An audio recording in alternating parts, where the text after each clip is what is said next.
Os Fundamentos Sociais da Questão Feminina, Alexandra Kollontai 1907. Deixando os sábios burgueses extasiados no debate sobre a questão da superioridade de um sexo sobre o outro, ou o peso do cérebro e a comparação da estrutura psicológica de homens e mulheres, os seguidores do materialismo histórico aceitam plenamente as peculiaridades naturais de cada sexo e requerem apenas que cada pessoa, seja homem ou mulher, tenha uma verdadeira oportunidade para sua mais completa e livre autodeterminação, e um maior desenvolvimento e implementação de todas as suas capacidades naturais. Os seguidores do materialismo histórico rejeitam a existência de uma questão específica das mulheres separada da questão social geral da atualidade. Atrás da subordinação das mulheres se escondem fatores econômicos específicos, as características naturais têm sido um fator secundário neste processo. Apenas o desaparecimento completo desses fatores, só a evolução dessas forças que em algum momento no passado levaram à subordinação das mulheres, será capaz de influenciar e alterar fundamentalmente a composição social que ocupa atualmente. Em outras palavras, as mulheres só podem se tornar verdadeiramente livres e iguais apenas em um mundo organizado por novas linhas sociais e de produção. No entanto, isso não significa que a melhora parcial na vida das mulheres no âmbito do atual sistema não é possível. A solução radical para a questão dos trabalhadores só é possível com a reconstrução completa das relações produtivas modernas. Mas isso deve nos impedir de trabalhar para reformas que servem para satisfazer os interesses mais urgentes do proletariado?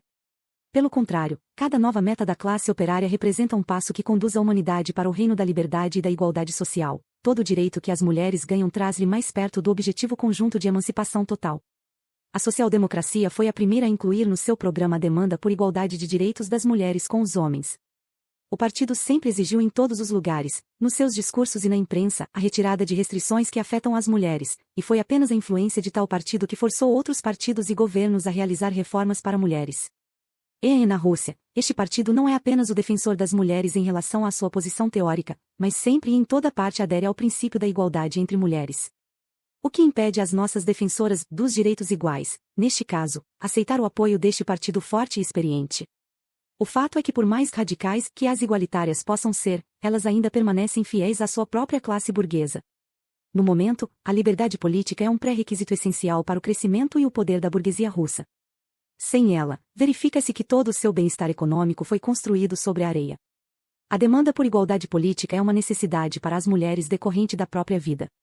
O slogan "O acesso às profissões" já não é suficiente, e apenas a participação direta no governo do país promete ajudar a melhorar a situação econômica das mulheres. Daí o desejo apaixonado das mulheres da média burguesia para o direito ao voto e, portanto, a sua hostilidade ao sistema burocrático moderno. No entanto, as feministas em suas demandas por igualdade política são como irmãs estrangeiras, os amplos horizontes abertos pela aprendizagem social-democrata continuam a ser estranhos e incompreensíveis para elas. As feministas buscam a igualdade perante a sociedade de classes existente, de nenhuma maneira atacam a base desta sociedade. Elas estão lutando por privilégios para si, sem comprometer as prerrogativas e privilégios existentes. Não acusamos que as representantes do movimento de mulheres burguesas não entendem o problema, sua visão flui inevitavelmente da sua posição de classe. A luta pela independência econômica. Em primeiro lugar, devemos perguntar se um movimento unitário apenas de mulheres é possível em uma sociedade baseada em antagonismos de classe. O fato de que as mulheres que participam no movimento de libertação não representam uma massa homogênea é óbvio para qualquer observador imparcial. O mundo das mulheres é dividido, como é a dos homens, em dois campos. Os interesses e as aspirações de um grupo de mulheres se aproximam à classe burguesa, enquanto outro grupo tem ligações estreitas com o proletariado, e suas demandas para a libertação cobrem uma solução completa para a questão das mulheres. Assim, embora ambos os lados sigam o tema geral de liberação das mulheres, os seus objetivos e interesses são diferentes. Cada um dos grupos parte inconscientemente dos interesses de sua própria classe, o que dá um colorido específico de classe para os objetivos e tarefas definidas para si. Apesar das exigências aparentemente radicais feministas, não se deve perder de vista o fato de que as feministas não podem, devido à sua posição de classe, lutar pela transformação fundamental da estrutura econômica e social contemporânea, sem a qual a libertação das mulheres não pode ser concluída. Se em determinadas circunstâncias, as tarefas de curto prazo coincidem com os objetivos finais das mulheres das diferentes classes, no longo prazo, determinam a direção do movimento e as estratégias a serem seguidas são muito diferentes. Enquanto para as feministas alcançar a igualdade de direitos com os homens sob o atual mundo capitalista representa o suficiente, por si só, os direitos iguais no tempo presente para as mulheres proletárias, é apenas um meio para progressos na luta contra a escravidão econômica da classe trabalhadora. Feministas veem os homens como o inimigo principal, os homens que tomaram injustamente todos os direitos e privilégios para si, deixando às mulheres apenas cadeias e obrigações. Para elas, a vitória é ganha quando um privilégio desfrutado anteriormente exclusivamente pelo masculino é dado ao sexo frágil. Já as mulheres trabalhadoras têm uma visão diferente. Elas não veem os homens como inimigo e opressor, no entanto, elas pensam nos homens como seus pares, que partilham com elas a monotonia da rotina diária e lutam com elas por um futuro melhor. A mulher e seu companheiro do sexo masculino são escravizados pelas mesmas condições sociais, pelas mesmas odiosas cadeias do capitalismo que oprimem as suas vontades e os privam das alegrias e encantos da vida. É certo que há vários aspectos específicos do sistema contemporâneo que são um duplo fardo sobre as mulheres, como também é verdade que as condições de trabalho dos salários às vezes convertem as mulheres trabalhadoras em competidoras e rivais dos homens. Mas nessas condições desfavoráveis, a classe trabalhadora sabe quem é o culpado. As mulheres trabalhadoras, não menos do que o seu irmão na diversidade, odeiam este insaciável monstro de face dourada em que a única preocupação é extrair toda a seiva de suas vítimas e que crescem à custa de milhões de vidas e se arremete com igual ganância sobre os homens, as mulheres e crianças. São milhares de tópicos para abordar sobre a classe trabalhadora. As aspirações da mulher burguesa, por outro lado, parecem estranhas e incompreensíveis. Antipático para o coração do proletariado, não prometem à proletária esse futuro brilhante para o qual viram-se os olhos de toda a humanidade explorada. O objetivo final das proletárias não impede, é claro, o desejo que tem de melhorar a sua situação no âmbito do sistema burguês existente. Mas a realização desses desejos é constantemente prejudicada por obstáculos decorrentes da própria natureza do capitalismo. Uma mulher pode ter direitos iguais e ser verdadeiramente livre apenas em um mundo onde o trabalho é socializado, harmônico e justo. As feministas não estão dispostas a entender isso e são incapazes de fazê-lo. Elas sentem que quando a igualdade é formalmente aceita pela letra da lei será capaz de conseguir um lugar confortável para elas no velho mundo de opressão, escravidão, servidão, lágrimas e dificuldades. E isso é verdade até certo ponto. Para a maioria das mulheres do proletariado, direitos iguais aos dos homens significa apenas uma parte igual da desigualdade, mas para as poucas escolhidas, para as mulheres burguesas, de fato, abre uma porta para novos direitos e privilégios que até agora só foram apreciados por homens de classe burguesa. Mas a cada nova concessão que a mulher burguesa consegue terá outra arma para explorar a mulher proletária e continuar a aumentar a divisão entre as mulheres dos dois campos sociais opostos. Os seus interesses se viriam mais claramente em conflito, as suas aspirações mais evidentemente em contradição. Onde, então, está a questão da mulher geral? Onde está a unidade de tarefas e aspirações sobre o qual as feministas têm muito a dizer? Um olhar frio à realidade mostra que a unidade não existe e não pode existir. Em vão as feministas tentam convencer-se de que a questão da mulher não tem nada a ver com a do partido político e que a solução só é possível com a participação de todos os partidos e todas as mulheres. Como disse uma das feministas radicais da Alemanha, a lógica de eventos nos obriga a rejeitar essa ilusão reconfortante das feministas. As condições e as formas de produção têm subjugado mulheres ao longo da história da humanidade, e as têm gradualmente relegadas para a posição de opressão e dependência em que a maioria delas tem se mantido até agora. Seria necessário um cataclismo colossal de toda a estrutura social e econômica antes que as mulheres pudessem começar a recuperar a importância e independência que perderam. As inanimadas, porém, poderosas condições de produção resolveram problemas que antes pareciam demasiadamente difíceis até mesmo para os pensadores mais destacados. As mesmas forças que por milhares de anos escravizaram as mulheres agora, numa fase posterior do desenvolvimento, está conduzindo o caminho para a liberdade e independência. A questão da mulher tornou-se importante para as mulheres das classes burguesas cerca de metade do século XIX, um tempo considerável depois que a mulher proletária tinha chegado ao campo de trabalho. Sob o impacto do sucesso monstruoso do capitalismo, as classes médias da população foram atingidas por ondas de necessidade. As mudanças econômicas tornaram instável a situação financeira das pequenas e médias burguesia, e as mulheres burguesas enfrentaram um dilema de proporções alarmantes, ou aceitar a pobreza ou ir direto para o trabalho. As esposas e filhas deste grupo social começaram a bater às portas das universidades, salões de arte, editoras, escritórios, inundando as profissões que estavam abertas para elas. O desejo de mulheres burguesas para obter acesso à ciência e os maiores benefícios da cultura não era o resultado de uma súbita necessidade, maduro, mas veio da mesma questão do pão de cada dia. As mulheres burguesas encontraram, desde o primeiro momento, forte resistência dos homens. Foi travada uma batalha tenaz entre homens profissionais, apegados aos seus pequenos e confortáveis empregos, e as mulheres que eram novatas em matéria de ganhar seu pão de cada dia. Essa luta resultou no feminismo, a tentativa de mulheres burguesas ficarem unidas e medir suas forças contra o inimigo comum, contra os homens. Quando essas mulheres entraram no mundo do trabalho se referiam a si mesmas orgulhosamente como a vanguarda do movimento de mulheres, elas esqueceram que, neste caso, a conquista da independência econômica, como em outros lugares, estavam andando nas pegadas de suas irmãs proletárias e colhendo os frutos dos esforços de suas mãos empoladas. Então é realmente possível falar de feministas como as pioneiras no caminho para o trabalho das mulheres, quando em cada país centenas de milhares de mulheres proletárias tinham inundado fábricas e oficinas, apreendendo um ramo da indústria uma após a outra, antes mesmo do movimento de mulheres burguesas ter nascido? Só através do reconhecimento do trabalho das mulheres trabalhadoras no mercado mundial as mulheres burguesas puderam ocupar a posição independente na sociedade que tanto as feministas se orgulham. Achamos difícil apontar um único evento na história da luta das mulheres proletárias para melhorar as suas condições materiais em que o movimento feminista em geral tem contribuído significativamente. Seja qual for o que as mulheres proletárias conseguiram melhorar em seus padrões de vida, é o resultado dos esforços da classe trabalhadora em geral e, delas mesmas em particular. A história da luta das mulheres trabalhadoras para melhorar as suas condições de trabalho e uma vida mais digna é a história da luta do proletariado pela libertação. O que força os proprietários da fábrica a aumentar o preço do trabalho, reduzir as horas de trabalho e introduzir melhores condições de trabalho, se não o medo de uma grave explosão de insatisfação do proletariado? O que, se não o medo de disputas trabalhistas, convence o governo a introduzir legislação para limitar a exploração do trabalho pelo capital? Não existe um único partido no mundo que assumiu a defesa das mulheres, como o social-democrata defendeu.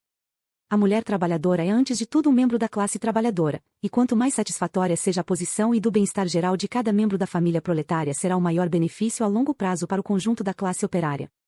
Tendo em vista as crescentes dificuldades sociais, a lutadora devota à causa deve encontrar-se em uma triste perplexidade. Ela não pode senão ver o quão pouco que o movimento geral das mulheres tem feito pelas mulheres proletárias, que são incapazes de melhorar as condições de trabalho e de vida da classe proletária. O futuro da humanidade deve parecer cinza, apagado e incerto para aquelas mulheres que estão lutando por igualdade, mas que ainda não adotaram a perspectiva mundial do proletariado, ou não desenvolveram uma fé firme na vinda de um sistema social mais perfeito. Enquanto o mundo capitalista atual permanece inalterado, a libertação deve parecer incompleta e tendenciosa. Que o desespero deve abraçar as mais pensativas e sensíveis dessas mulheres. Apenas a classe trabalhadora é capaz de manter a moral em um mundo moderno com suas relações sociais distorcidas. Com passo firme e medidos para frente de forma constante em direção a seu objetivo, atrai as mulheres trabalhadoras às suas fileiras. A mulher proletária bravamente começou o caminho espinhoso do trabalho assalariado. Suas pernas fraquejam, seu corpo se desgasta. Há precipícios perigosos ao longo do caminho, e predadores cruéis estão caçando. Mas apenas tomando este caminho as mulheres serão capazes de alcançar esse distante, mas atraente alvo, sua verdadeira libertação em um novo mundo do trabalho. Durante este passo difícil para o futuro brilhante, a mulher trabalhadora, até recentemente humilhada, uma oprimida escrava sem direitos, aprende a se livrar da mentalidade de escrava que tinha aprendido e passo a passo transforma-se em uma trabalhadora independente, uma personalidade independente, livre no amor. É ela, que lutando nas fileiras do proletariado, que garante às mulheres o direito ao trabalho, é a operária que prepara o terreno para a futura esposa, livre e igual. Por que razão, então, a mulher trabalhadora deve buscar uma união com as feministas burguesas? Quem, de fato, seria beneficiada no caso de tal aliança? Certamente, não a mulher trabalhadora. Ela é a sua própria salvadora, seu futuro está em suas próprias mãos. As mulheres trabalhadoras protegem seus interesses de classe e não se deixam enganar pelos grandes discursos sobre o mundo compartilhado por todas as mulheres. As mulheres trabalhadoras não devem esquecer e não se esquecem que, embora a meta de mulheres burguesas é para garantir seu bem-estar no contexto de uma sociedade antagonista, o nosso objetivo é construir no local do velho mundo, obsoleto, um templo brilhante de trabalho universal, solidariedade fraterna e alegre liberdade. O casamento e o problema familiar. Vamos voltar nossa atenção para outro aspecto da questão feminina, o problema da família.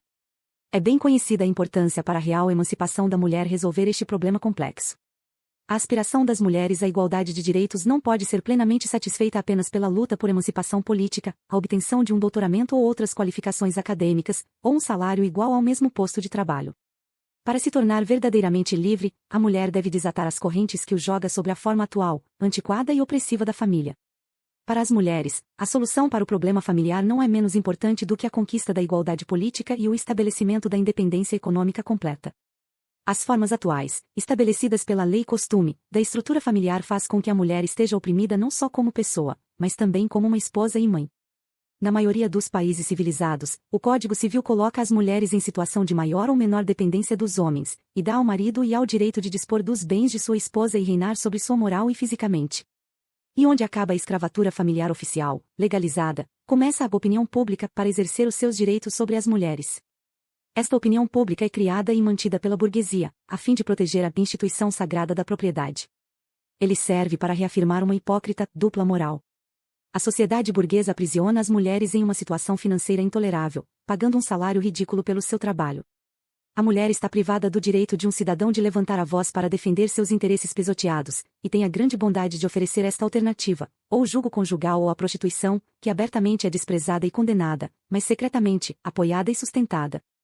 É necessário insistir nos aspectos sombrios da vida de matrimonial hoje, sobre o sofrimento das mulheres que estão intimamente ligadas às estruturas familiares atuais.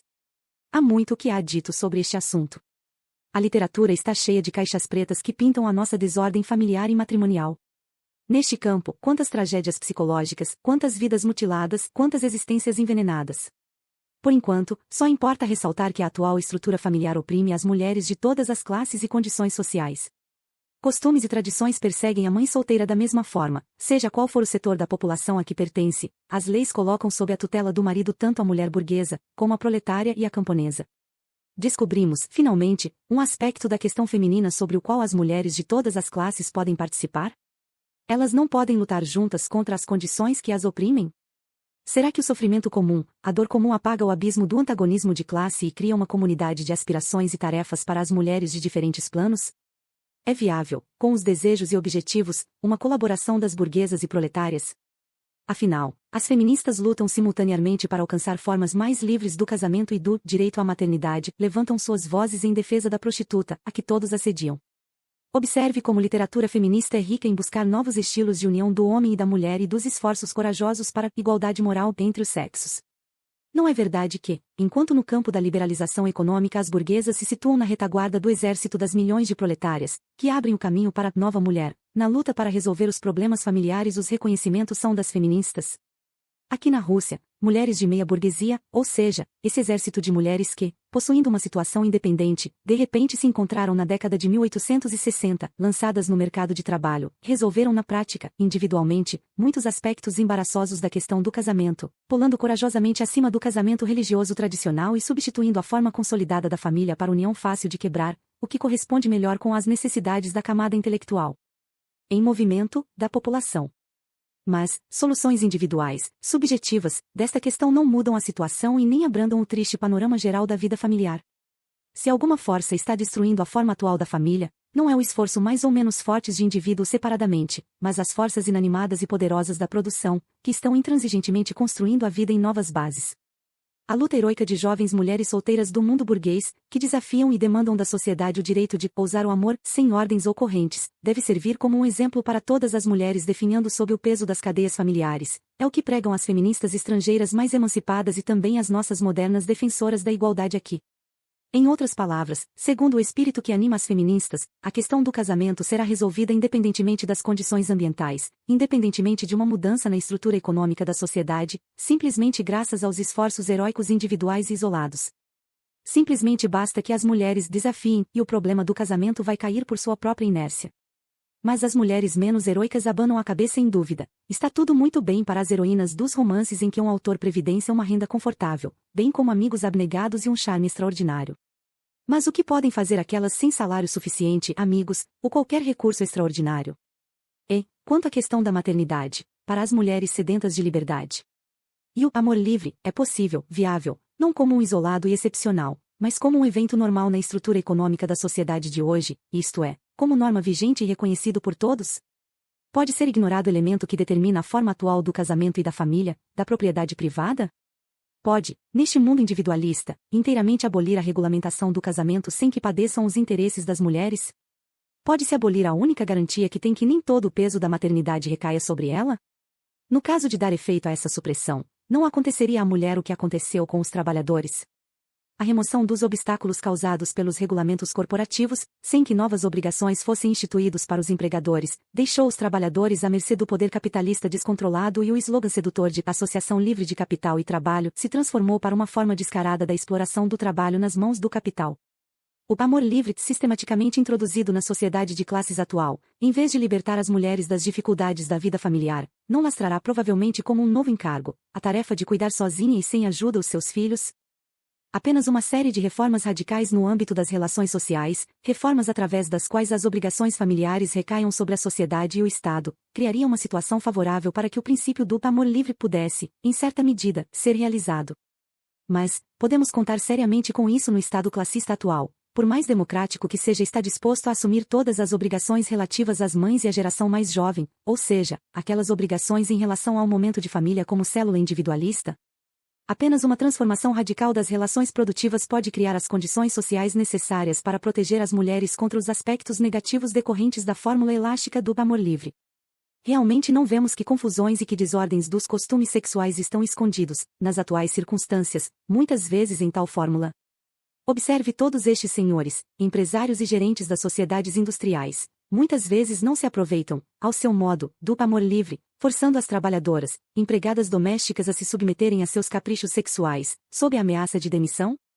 Os empregadores que humilham sua empregada e, em seguida, a colocam na rua, quando engravida, por acaso já não está se aplicando a fórmula de amor livre? Mas nós não estamos falando sobre esse tipo de liberdade. Opõe-se às defensoras da união livre, pelo contrário, exigimos a instauração de uma moral única, igualmente obrigatória para o homem e a mulher. Nós nos opomos à desordem dos costumes sexuais de hoje, proclamamos que só pura união livre fundamentada em um amor verdadeiro. Mas, vocês não acham, queridas amigas, que o seu ideal de união livre, implementado na atual situação econômica e social, corre o risco de dar resultados que diferem um pouco da forma distorcida de liberdade sexual? O princípio do amor livre não pode entrar em vigor sem trazer mais sofrimento às mulheres mais do que quando ela se livrou das cadeias de materiais que agora as fazem duplamente dependentes, o capital e seu marido.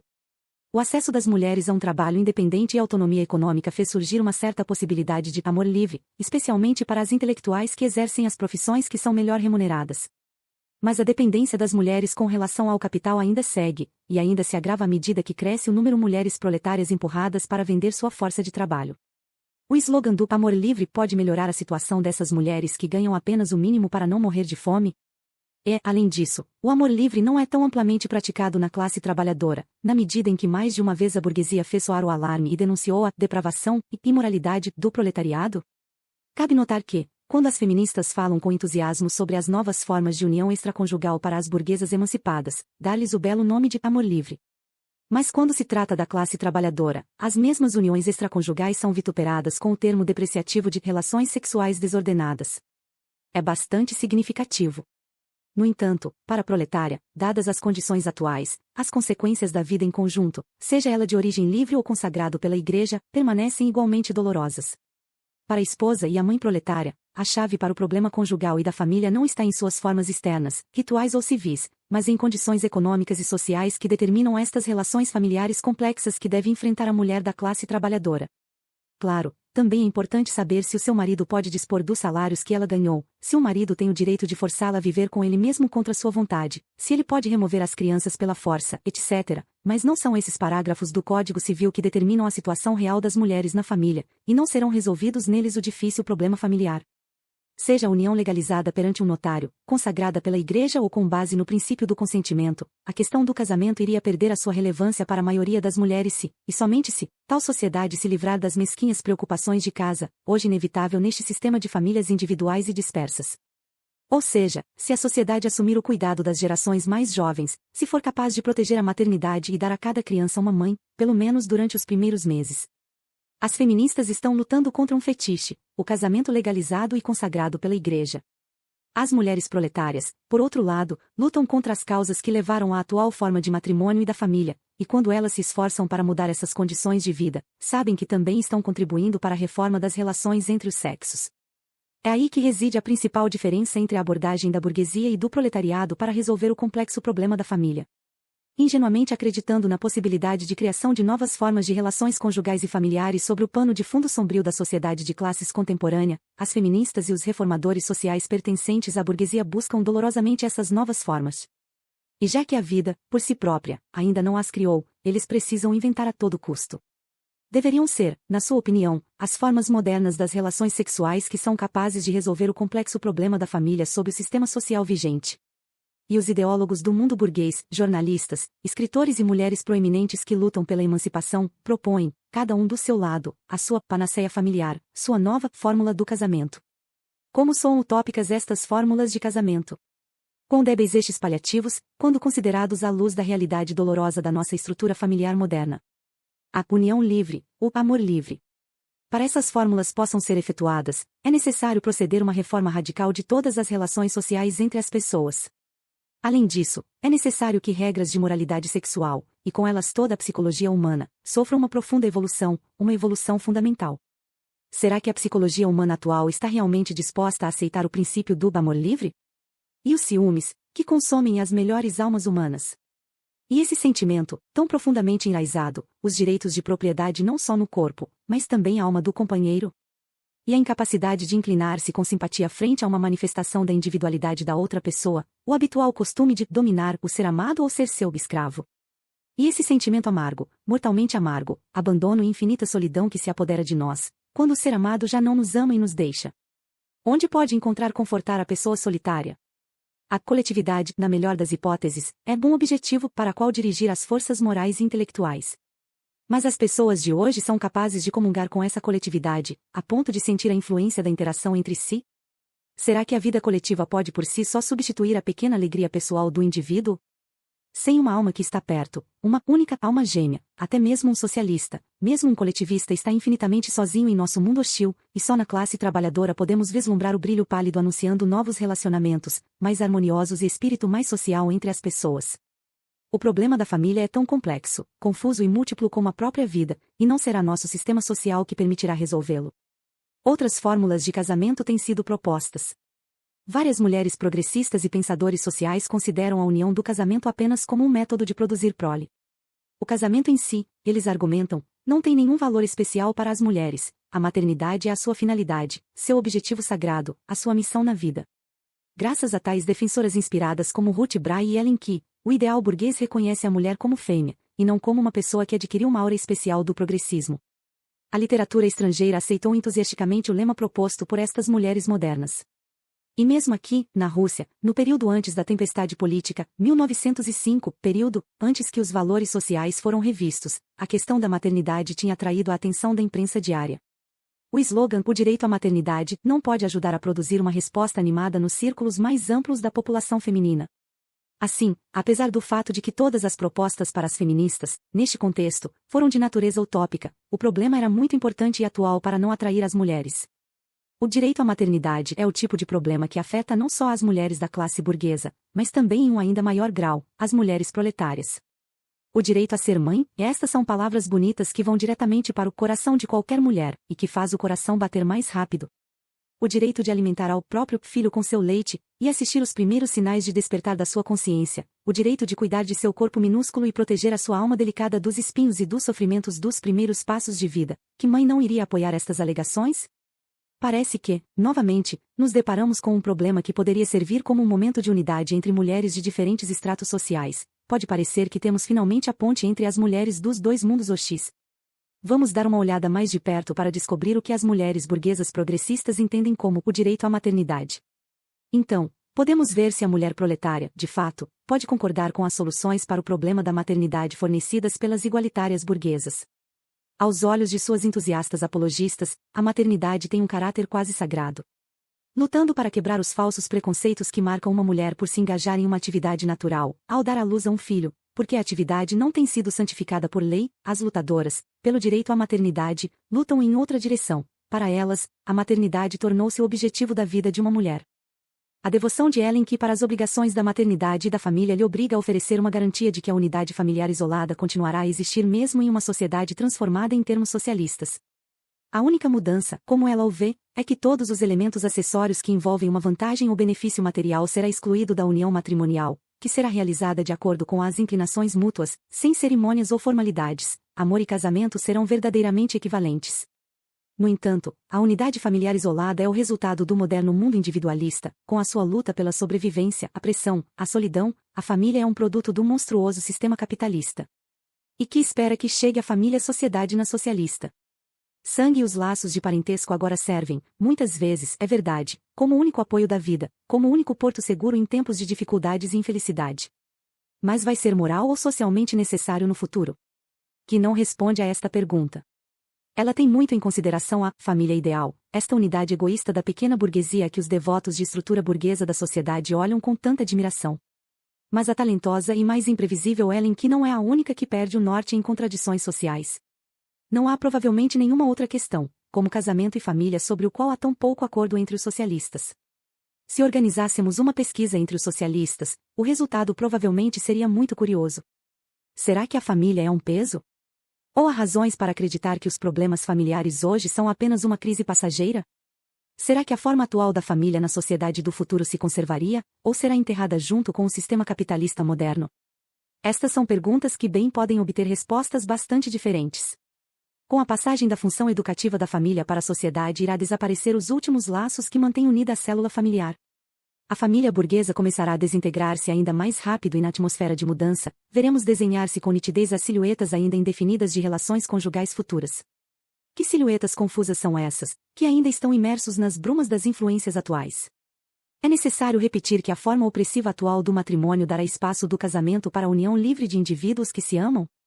O ideal de amor livre, apresentado à imaginação das mulheres que lutam por sua emancipação, certamente corresponde até certo ponto com a pauta das relações entre os sexos, que se introduzirá na sociedade coletivista. No entanto, as influências sociais são interações tão complexas e tão diversas que agora é impossível imaginar exatamente como serão as relações do futuro, quando todo o sistema mudar radicalmente. Mas a lenta evolução das relações entre os sexos, que acontece diante dos nossos olhos, atesta claramente que o ritual de casamento e a família constritiva e fechada estão condenados à extinção. A luta por direitos políticos. As feministas responderam às nossas críticas dizendo, mesmo que pareçam equivocados os argumentos que estão por trás da nossa defesa dos direitos políticos das mulheres, podem ser reduzidos à importância da própria demanda, que é igualmente urgente para as feministas e para as representantes da classe trabalhadora? Não podem as mulheres de ambas classes sociais, para o bem de suas aspirações políticas comuns, superar os obstáculos de antagonismos de classe que as separam? Não serão capazes de, seguramente, travar uma luta comum contra as forças hostis que as rodeiam. A divisão entre a burguesia e o proletariado é tão inevitável como outras questões que nos preocupam, mas no caso desta questão em particular, as feministas acreditam que as mulheres de diferentes classes sociais não têm nenhuma diferença. As feministas sempre voltam para esses argumentos com amargura e desconcerto, vendo noções preconcebidas de fidelidade partidária na recusa das representantes da classe trabalhadora para unir forças com elas na luta pelos direitos políticos das mulheres. É realmente o caso. Existe uma identificação completa das aspirações políticas ou, neste caso, como em todos os outros, o antagonismo cria um exército de mulheres indivisíveis, acima das classes? Devemos responder a esta questão, antes de podermos definir as táticas que as mulheres proletárias utilizarão para a obtenção dos direitos políticos para o seu sexo. As feministas afirmam estarem do lado da reforma social, e algumas delas inclusive dizem apoiar o socialismo, em um futuro distante, é claro, mas não pretendem lutar nas fileiras da classe trabalhadora para atingir esse objetivo. As melhores delas acreditam, com ingênua sinceridade, que uma vez que os lugares dos deputados estiverem à sua disposição serão capazes de curar as feridas sociais que se formaram, na sua opinião, porque os homens, com seu egoísmo inerente, foram os donos da situação. Apesar das boas intenções dos vários grupos individuais de feministas para com o proletariado, sempre que se levantou a questão da luta de classes elas deixam o campo de batalha com medo. Reconhecem que não querem interferir em causa alheia, preferindo retirar-se para seu liberalismo burguês que é tão confortavelmente familiar. Por mais que as feministas burguesas tentem suprimir o verdadeiro alvo dos seus desejos políticos, por mais que tentem garantir que suas irmãs menores participem na vida política prometendo benefícios imensuráveis para mulheres da classe trabalhadora, o espírito burguês que permeia todo o movimento feminista dá um colorido de classe, até mesmo nas reivindicações por igualdade política iguais com os homens, o que pode parecer uma demanda geral para as mulheres. As diferenças dos objetivos e das interpretações de como devem usar os direitos políticos criam um abismo intransponível entre burgueses e proletários mulheres. Isso não contradiz com o fato de que as tarefas imediatas dos dois grupos de mulheres coincidem, em certa medida, posto que as representantes de todas as classes que têm chegado ao poder político se esforçam, especialmente, na obtenção de uma revisão do Código Civil, que em cada país, em maior ou menor grau, discrimina as mulheres. As mulheres pressionam para conseguir mudanças legais que criam condições de trabalho mais favoráveis para elas, elas são mantidas unidas contra os regulamentos que legalizam a prostituição, etc. No entanto, a coincidência dessas tarefas imediatas é de caráter puramente formal. Assim, o interesse de classe determina que a atitude dos dois grupos para com estas reformas seja profundamente contraditória. O instinto de classe, digam o que disserem, as feministas, sempre prova ser mais poderoso do que o nobre entusiasmo de políticas da cima das classes. Enquanto as mulheres burguesas e as mulheres operárias são iguais em sua desigualdade, as primeiras podem, com toda sinceridade, fazer grandes esforços para defender os interesses gerais das mulheres. Mas uma vez que superadas essas barreiras e mulheres burguesas ganharem acesso à atividade política, as defensoras atuais dos direitos de todas as mulheres vão se tornar defensores entusiastas dos privilégios da sua classe, se contentarão em deixar as trabalhadoras, sem quaisquer direitos. Então, quando as feministas falarem com as mulheres trabalhadoras sobre a necessidade de uma luta comum para obter algum princípio geral das mulheres, as mulheres da classe trabalhadora estão naturalmente desconfiadas. Traduzido do espanhol Maria Luísa Oliveira. Texto retirado do site www.marxis.org. Obrigada por ouvir, até breve.